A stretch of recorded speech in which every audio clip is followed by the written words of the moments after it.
Well, good afternoon, everyone, and welcome to our meeting tonight. My name is Ricky Pitts, and I'll be your host for tonight. And thank you for taking the time out of, I'm sure, a very busy week, busy schedule to listen to us talk about what's going on now in the market. I mean, people are just upset and just really turned around because they see last week it was one thing, and this week man, it's totally different. What's going on with my 401ks and my 403bs and my Roth IRAs and my annuities? What's going on?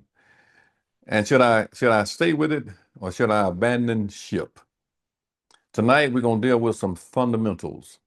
And I think we all know that in football, basketball, softball, volleyball, track, any kind of sports, the fundamentals win the game. And in the investment world, ladies and gentlemen, that same rule applies.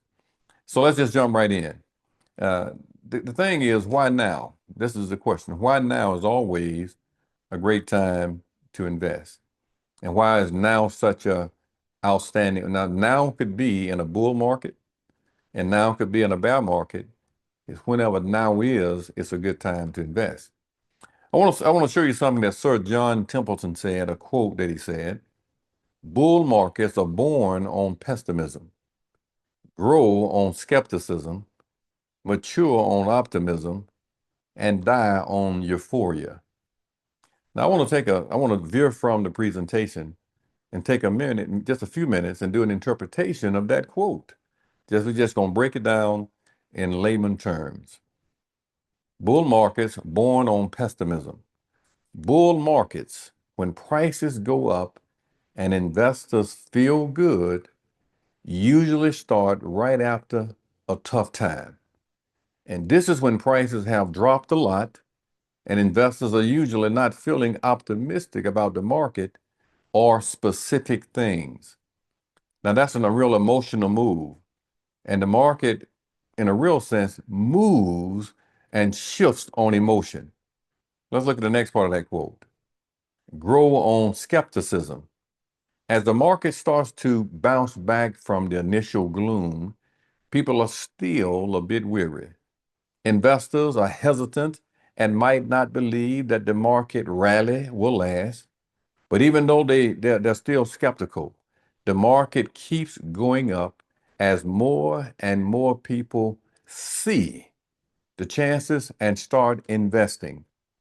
You see, people are watching what's going on, and when they see that the market is not being deterred or turned around by the majority, they get back into the groove of things. They start spending money again, start going on trips again, start buying gifts again, start getting ready for Christmas again. Everything changes, and is all based on emotion. The next one is it matures on optimism. When a bull market is in full swing, I mean everybody, is feeling real optimistic. Investors are what we call super confident about the market's future. And all the good economic news is just adding to the excitement. Asset prices are going up through the roof, and it's like everybody is feeling rich and everybody is feeling very prosperous. Ladies and gentlemen, we've seen this movie before, and we want to encourage everyone to hold tight to your current positions and your original goals and objectives and watch what happens over time because history, and we're going to look at that a little bit tonight as well. Then it says, die on euphoria. The optimism reaches its peak, turning into euphoria. And this is when investors get way too optimistic and act crazy. Asset prices might start to drift away from what they're really worth because of all the speculative stuff.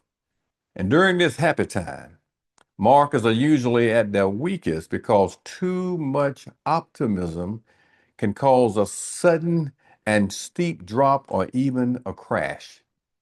You might say, Ricky, I thought optimism was good. Optimism is good. But in the marketplace, optimism can have a different reaction if we get too, as we say back home, big for our britches and get too much of a big head as far as things are going so good. Now, I'm not going to spend a whole lot of time on who we are. I'm just spending a little time because everyone that's on this call tonight, you've heard of this big giant company called Primerica. They're the largest independent financial services companies all over North America. listed on the big board. PRI is a ticker symbol, been around since 77. Almost 6 million folks are insured by Primerica, almost 3 million investment clients, all kind of accolades and awards, business publications, rating agencies, financial services industry. It goes on, and nearing almost $100 billion of investments of other clients' money as far as 401ks and Roth IRAs, 529s for college, just regular money market accounts. It's a very, very large company, so I won't spend a lot of time. You can research that on your own.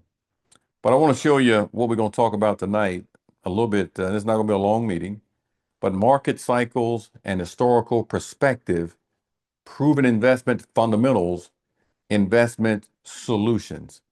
And I want to say again, everything rises and falls with not just leadership, that's one part, but fundamentals. Now, there's a cycle, the cycle of market, there's that word again, emotion. And this emotion can be also he motion and she motion. And it depends on the circumstances as far as which one is going to really go beyond just break through the scale. But either one is not good when it comes down to making investment decisions. Well, let's kind of look at that same thing in a graph. It starts out with optimism, trickles up to excitement, then thrill, then euphoria. And euphoria is the point of maximum financial risk because they're at the very top of the mountain, the very top of the mountain, and they feel like they're invincible and forget about the concepts, the fundamentals, the process of investing. And that's it's going to start coming back down at some point. It has to correct. And when they get to the top, they feel they're the smartest thing in the world. Man, I tell you what, I'm a smart guy. And boy, look at this decision I made, and I'm real good at what I did. Well, no, we just followed the fundamentals. No one can time the market. If I could time the market, ladies and gentlemen, I would not be on this call tonight. Me and my wife would be somewhere in another country just enjoying and all of it because I'd be a genius, okay? Nobody can really time the market. I have folks knocking down my door to get advice. So now the market starts to turn, then they start worrying, anxiety, denial, fear, all you see, desperation, panic, capitulation, and pessimism again. And then they say things like, how in the world could I have made that bad decision? They just went from the peak of euphoria now down here to pessimism and how in the world could I have done that? I can't believe I let that guy talk me into investing my money. You see, this happens because of the swings in the market. But stay with me just a little while longer. But at the very bottom in this pessimism, this is the point of maximum financial opportunity, ladies and gentlemen. You've heard folks say, sell high, buy low. When the market is down, let me say this, wealthy people around the country are about to get a whole lot more wealthier. They see what's going on. They see the decisions that are being made by all the powers that be in Washington and what's going on. And a lot of these decisions, this is the news. This is not a prophetic statement, has brought the market way down. Millionaires around the country, around the world, they're watching. And they got their counselors and advisors and lawyers and auditors watching. And they're going to put a lot of money into this American and global economy. And when this thing turns, they're going to have a lot more wealth. The market is on sale right now. And so at some point, they know it's going to get back into skepticism, then hope, then relief, then optimism again. Everybody's going about their business of doing what they've always done all over again. We've seen it the last 20, 30, 40 years. I want to make a real important point here. I want you to think about this, ladies and gentlemen. Over the last 50 years, the average stock market return has been nearly 11%. And that's with all the stuff that's going on in the market. It has still had double-digit returns as an average for a long time. I want to read a quote from this guy that's pretty well known in his time. You make most of your money in a bear market. You just don't realize it at the time. It was an old saying, and you've heard it, just your emotions. The emotions can take over, and the emotions can, I don't know the exact words of the song, but the emotions can run away if we allow them to. We got to bring them under control, especially now, because we can make decisions right now and go to the sideline with our funds, and then down the road we're gonna wish we had not done that. That's if you set objectives and goals.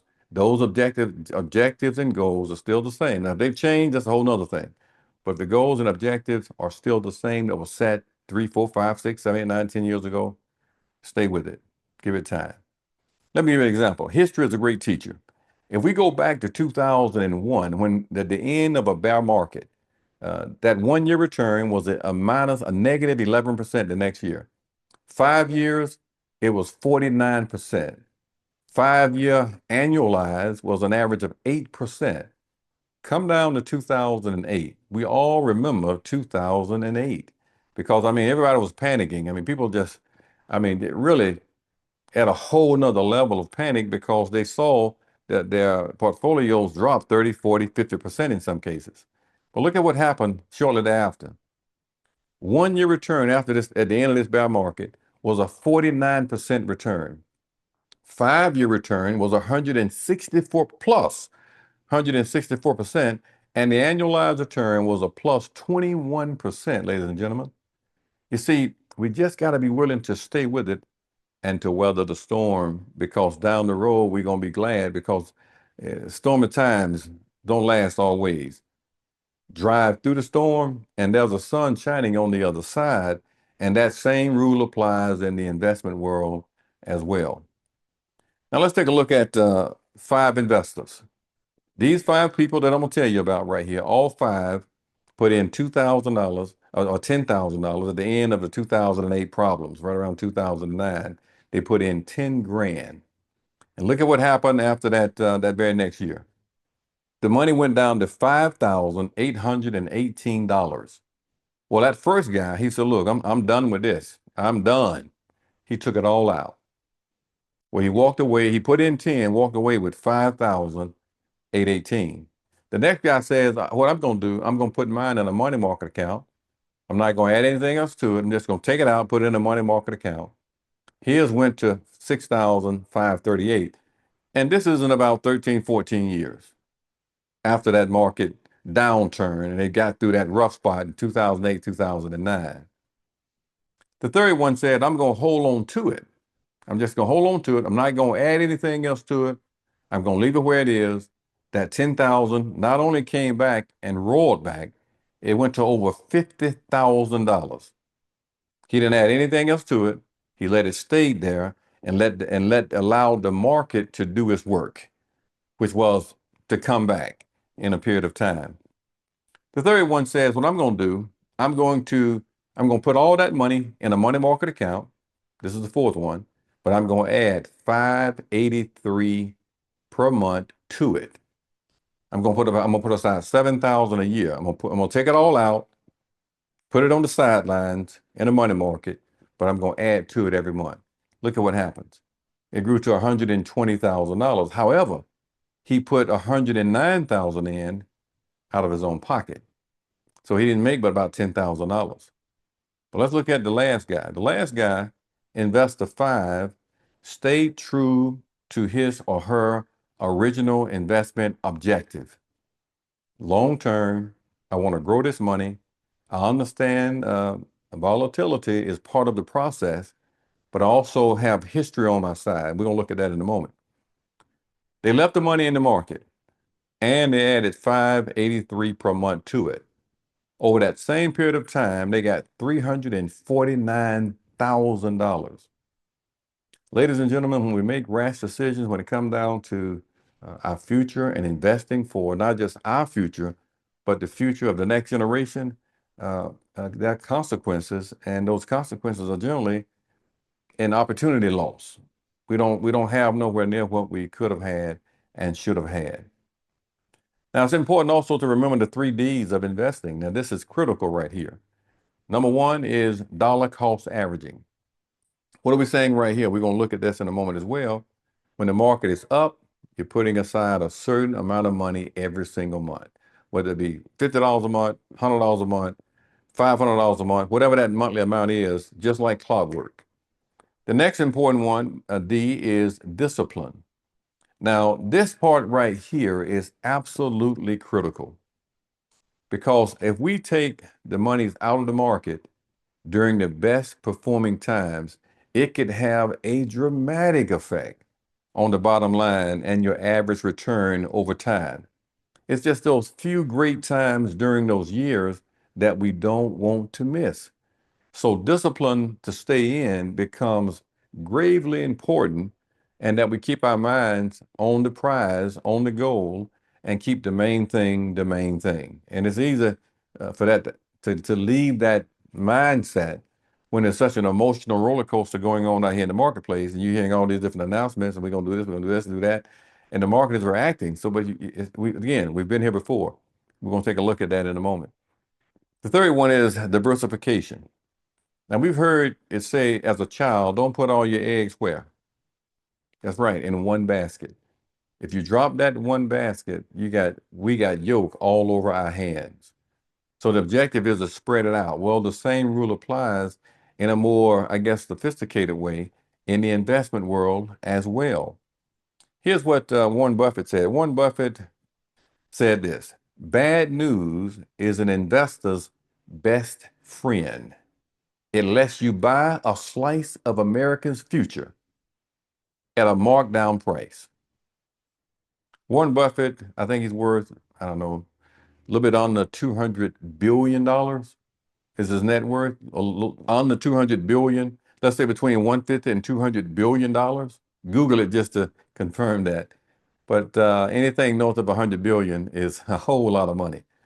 And this guy has been observing the investment world for a very, very long time.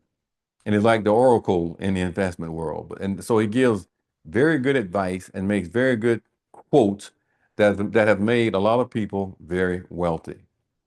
But we got to stick with it. We got to stay with it. Let's take a look at systematic investing. Now, this is a very proven method. We have two investors here. One is putting in $100 a month, and so is the other, A and B, putting in $100 a month. One in a rising market, the market is just going up and up and up and up and up. And one is in a fluctuating market, kind of going up and down. But both are putting aside $100 a month on the 15th of every month, just like clockwork on a bank draft. Now, what difference does it make? In Investor A, in month one, they bought 10 shares because they're $10 a share. Month two, it went up to $12. So they bought 8.33.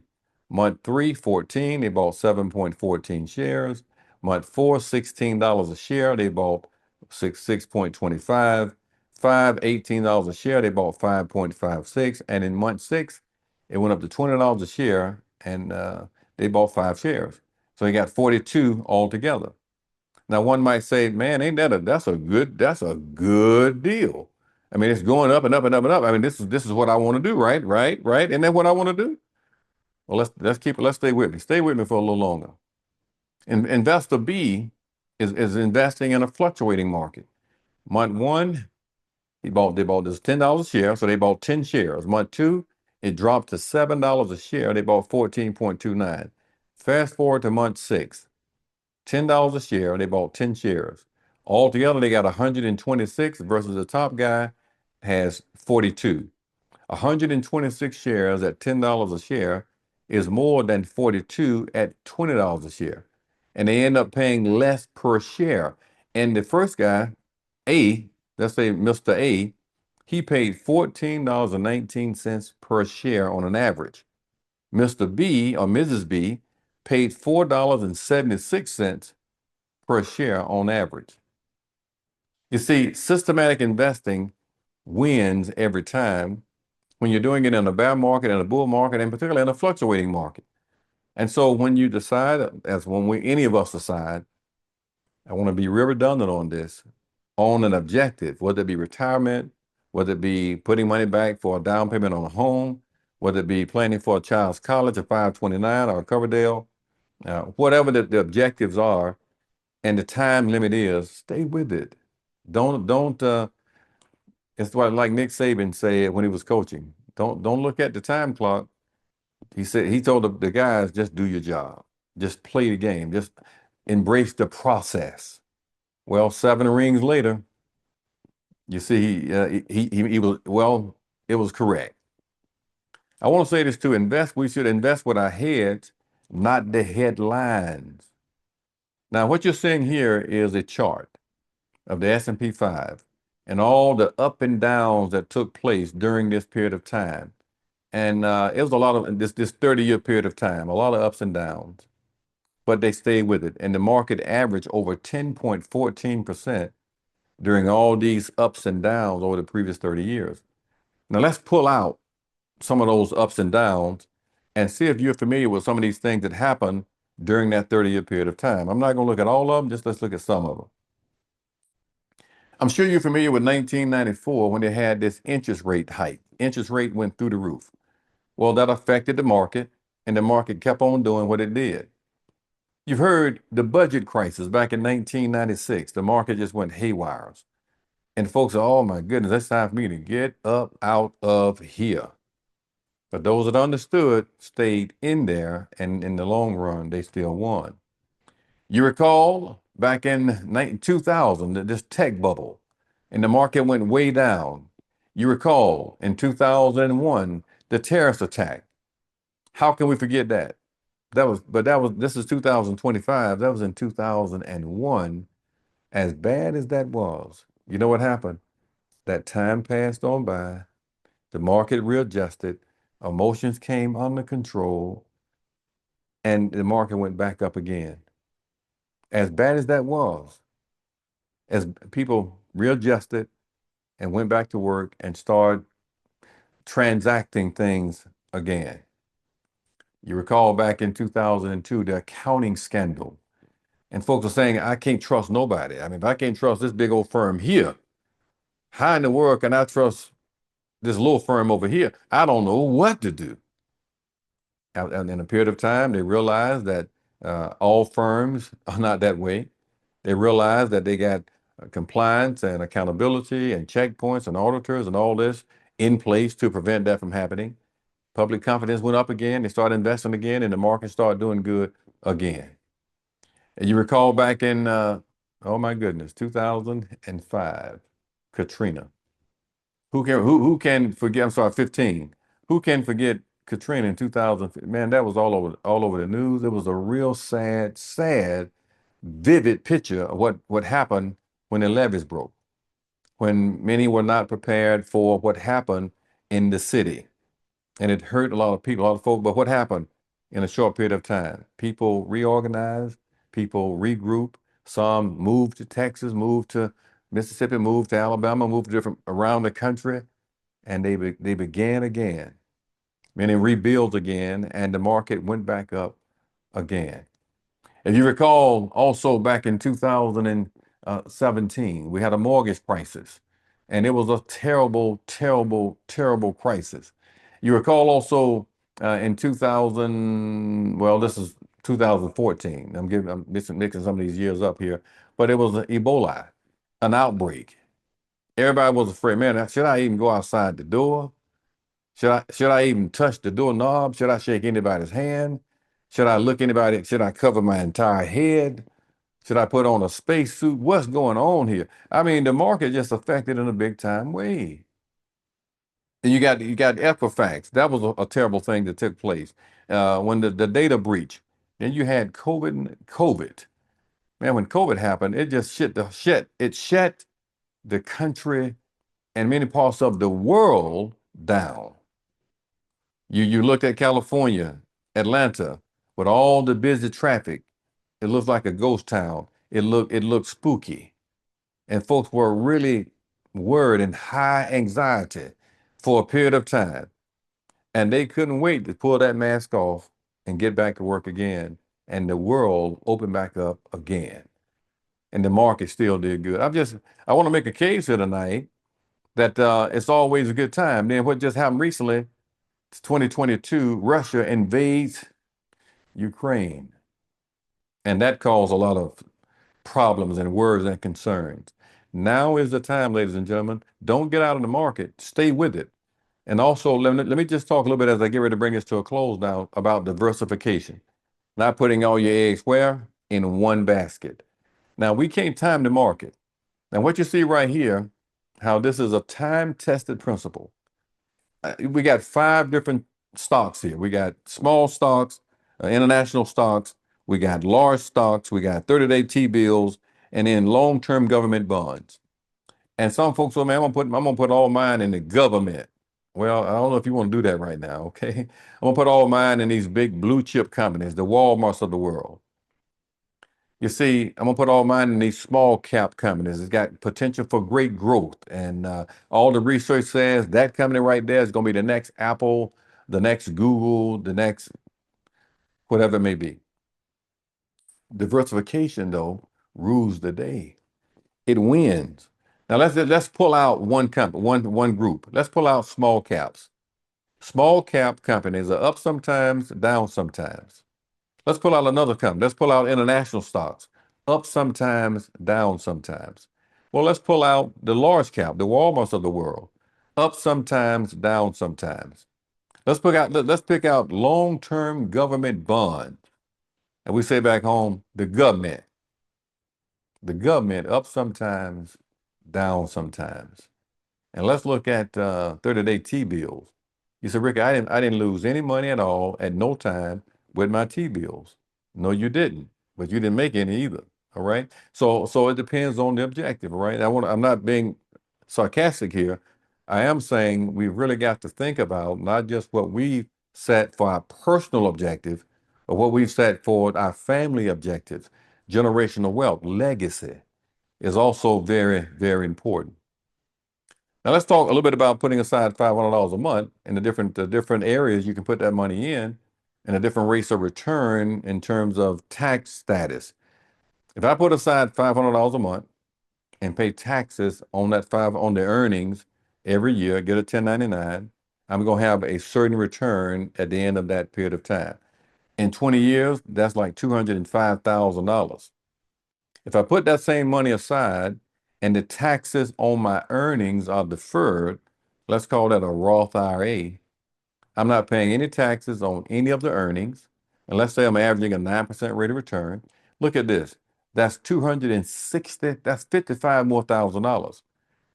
Now, if I go ahead and get me a 401, get involved, enroll in my 401k at work or my tax sheltered account at work, and what I put in is a deduction, and what I earn is a deferment. I'm not paying any taxes on the earnings. Look at this. $333,000 in 20 years. Ladies and gentlemen, we just got to take advantage of this, because that's like free money. And mutual funds been around for a very, very long time. What is a mutual fund? Let's talk about that. Mutual funds been around for a very long time. It's an effective way for long-term investments. You got a whole lot of individuals on the left-hand side over here. Let me get my pen.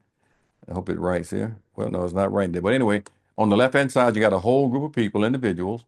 They take that money to professional managers, professional money managers, and they take that money and put that money in the American and the global economy. How does that work? I want a small piece of that pie, and can I buy that small piece of that pie, like right now, on sale? Well, look at this. Procter & Gamble, we've all heard of them. Microsoft, we've heard of them. Pfizer, McDonald's, Verizon, Netflix, Amazon.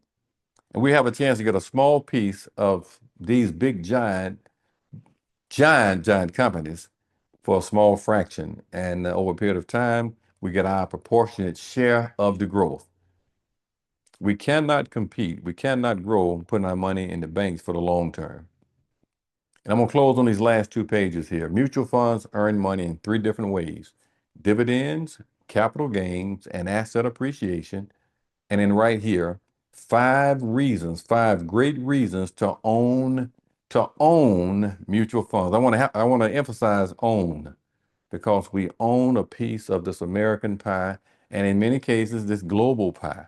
5 reasons. Number 1, professional money management. Number 2, diversification. Number 3, growth potential. Number 4, affordability. Number 5, liquidity. You can get your money out when you need it within 7 days. That's when it's tendered, and 7 days later, they got to have it in your hands by law, whatever that market value is, diversification, all your eggs ain't in one basket, marketability, professional money management. This is a huge, huge deal. Ladies and gentlemen, I want to thank you tonight for taking the time out of your schedule to listen to this short presentation. And I hope we've said something tonight to encourage you, to encourage everyone and also family members not to make a real rash, quick decision to move your money out of the market because of this downturn. Stay with it, give it time. History says it's going to get a whole lot better. Hey, look, y'all have a great rest of the night. Thank you so much for plugging in. We appreciate it. And whoever invited you out tonight, please encourage them to get back with you and follow up and schedule another follow-up meeting. Y'all take care. Thank you.